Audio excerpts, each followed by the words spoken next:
Assalamualaikum warahmatullahi wabarakatuh. Assalamualaikum warahmatullahi wabarakatuh. Pada kesempatan kali ini, saya akan menjelaskan materi tentang peranan mikroorganisme dalam kehidupan manusia. Ya, jadi materi ini sudah ada di dalam PPT kontak perkuliahan ya. Begitu juga dengan materi dasar-dasar mikrobiologi. Ya.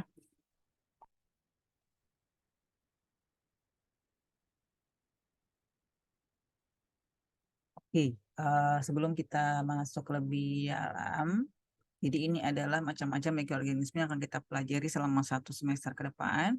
Jadi kita akan bahas tentang bakteri, fungi, jamur, virus, protozoa, dan juga cacing. Gitu ya. Oke, jadi mikroorganisme bagi kehidupan manusia. Seperti biasa, jadi sebenarnya mikrobiologi itu adalah kajian ilmu yang mempelajari tentang kehidupan organisme makhluk kecil ya, yang nggak bisa kita lihat dengan mata telanjang, jadi harus menggunakan mikroskop ya. Organisme kecil yang dipelajari dalam kajian mikrobiologi disebut dengan istilah mikroorganisma, mikroba, mikrob, protista, atau jasa trenik. Jadi sebenarnya semua macam istilah itu pada hakikatnya sama-sama ngomongin mikroorganisme gitu ya. Jadi kalau nanti ke depannya teman-teman ketemu istilah mikrob, mikroba gitu ya, atau protista atau jasa trenik gitu sama aja ya. Nah, kemudian ukuran mikroba itu biasanya berkisar eh, pada 1 mikron ya, atau disingkat menjadi 1 mikrometer ya.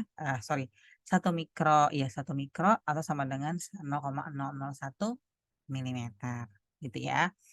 Nah, jadi dunia mikroorganisme terdiri dari 5 kelompok, yaitu ada bakteri, protozoa, virus, alga, ya, dan cendawan mikroskopis. Tapi kita nggak belajar alga ya, teman-teman.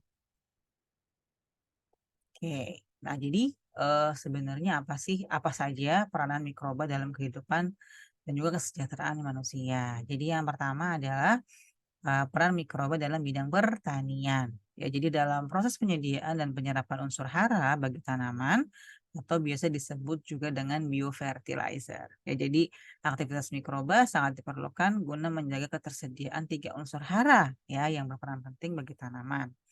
Ada nitrogen, fosfat, dan juga kalium ya. Jadi istilah pupuknya tuh pupuk hayati gitu loh, bukan pupuk kimia gitu ya. Nah, jadi sebenarnya tanaman itu nggak bisa memanfaatkan unsur nitrogen bebas di udara secara langsung. Nah, jadi dia butuh bantuan mikroorganisme penambat nitrogen. Nah, salah satu mikroba yang bertugas sebagai penambat N bebas ya, itu adalah penambat N simbiotik. Ya, jadi dia bersimbiosis dengan tanamannya. Itu adalah bakteri Rhizobium sp. Ya, yang terdapat di dalam bintil akar tanaman kacang-kacangan atau polong-polongan atau istilahnya leguminosi. Ya, jadi di tanaman kacang-kacangan kalau ada bintil-bintil di akar itu di dalamnya ada rhizobium ya. Tapi juga ada yang tidak bersimbiosis, jadi dia hidup bebas di sekitar perakaran aja. Itu ada azospirillum dan juga ada azotobacter gitu ya. Itu yang pertama. Kemudian masih dalam bidang pertanian, jadi juga bisa digunakan sebagai biopestisida. Ya, jadi bekerja secara antagonis spesifik terhadap suatu hama atau penyakit yang menyerang tanaman di lahan pertanian. Ya, sifatnya antagonis menyebabkan kehadiran biopestisida hanya akan menyerang hama ya dan penyakit yang ditargetkan saja. Jadi dia tidak membahayakan tanaman di lahan pertanian maupun yang mengkonsumsinya. Ya, jadi itu adalah biopestisida. Jadi contohnya adalah Bacillus thuringiensis. Dia punya yang namanya kristal toksin ya. Jadi ini ketika dia dimakan, daunnya dimakan sama si ulat ini, nanti dia akan mengeluarkan racun ya yang akan em, menargetkan eh, sistem pencernaannya si ulat tersebut ya, sehingga nanti akan mati ulatnya gitu ya. Ya, teman-teman. Jadi bakteri Bacillus thuringiensis dia mampu menghasilkan kristal protein yang mengandung delta toksin dan bersifat toksik bagi sistem pencernaan serangga. Ya, ketika dia termakan oleh larva serangga, nanti kristal protein ini akan terurai oleh enzim protease pada pencernaan serangga menjadi fraksi-fraksi kecil toksik yang akan merusak pencernaan serangga dan menimbulkan kematian. Gitu.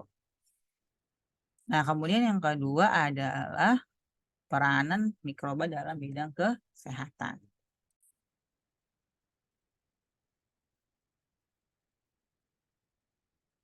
Nah, mungkin teman-teman udah banyak tahu ya tentang peranan mikroba dalam bidang kesehatan. Jadi yang pertama adalah memproduksi protein manusia, ya contohnya insulin, melalui proses rekayasa genetika, kemudian ada juga yang produksi enzim, contohnya enzim amilase, sorry tipe ya, protease, lipase ya. Jadi salah satu bakteri yang bisa menghasilkan enzim DNA polimerase juga yang biasa digunakan dalam kajian biologi molekuler ya dalam proses amplifikasi DNA yang tahan terhadap panas. Itu kok itu digunakan untuk proses PCR atau polymerase chain reaction. Kemudian yang udah kita tahu juga banyak banget bakteri atau mikroorganisme yang menghasilkan antibiotik ya. Kemudian juga ada yang produksi vaksin, kemudian juga banyak juga yang menghasilkan asam organik. Nah, ini ya teman-teman, ini udah pasti teman-teman tahu ya peranan mikroorganisme dalam produksi makanan dan minuman ya. Udah teman-teman pernah makan ya, mungkin makan, minum ya, jadi sini ada nata ya, apa namanya, acetobacter ya. Jadi kalau yang tadi buat pertanian itu azoto, ini acetobacter ya. Kemudian ada yogurt ya, streptococcus ya, di sini ada kimchi, ada tempe juga ya, rhizopus, ada keju, ada roti ya, ini Saccharomyces cerevisiae, wine juga Saccharomyces cerevisiae. Nah ini ya, kalau macam-macamnya, teman-teman nanti bisa baca sendiri ya, roti, yogurt, keju, cuka ya, sauerkraut ya, pickles kan sekarang lagi hits banget tuh kayaknya, makanan minuman fermentasi ya, kombucha begitu, tempe, kecap ya. Oke.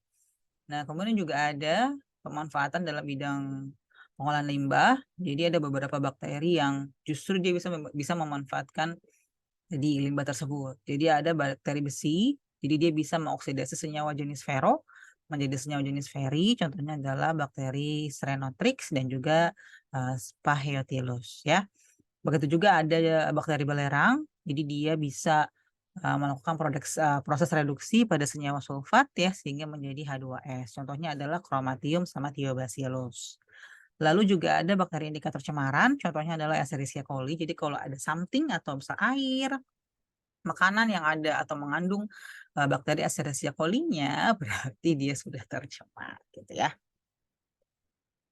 Oke, teman-teman. Jadi itu saja materi kita tentang peranan mikroorganisme. Jadi emang apa namanya sebagai sounding awal atau ya membuka istilahnya membuka pembahasan kita sebelum masuk ke dalam sejarah atau juga dasar-dasar mikrobiologi gitu ya. Ya mungkin teman-teman bisa apa namanya, mencari tahu begitu kan atau, banyak juga, teman sudah terpapar tentang, apa namanya, mikroorganisme, yang bermanfaat bagi manusia. Jadi mungkin, banyak istilah stigma negatif gitu ya, kalau kita ngomongin mikroorganisme, banyak kita dengar juga atau orang awam taunya kuman gitu ya, taunya yang berkaitan dengan penyakit.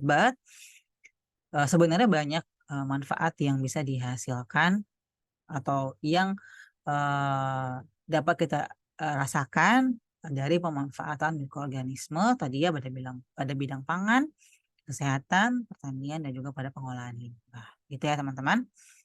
Oke, kalau teman-teman ada pertanyaan silakan boleh langsung, menghubungi saya ya melalui page teman-teman masing-masing gitu ya. Nanti kita ketemu lagi di, materi berikutnya ya. Semoga bisa dipahami. Sampai jumpa lagi di video berikutnya. Terima kasih, sekian. Assalamualaikum warahmatullahi wabarakatuh.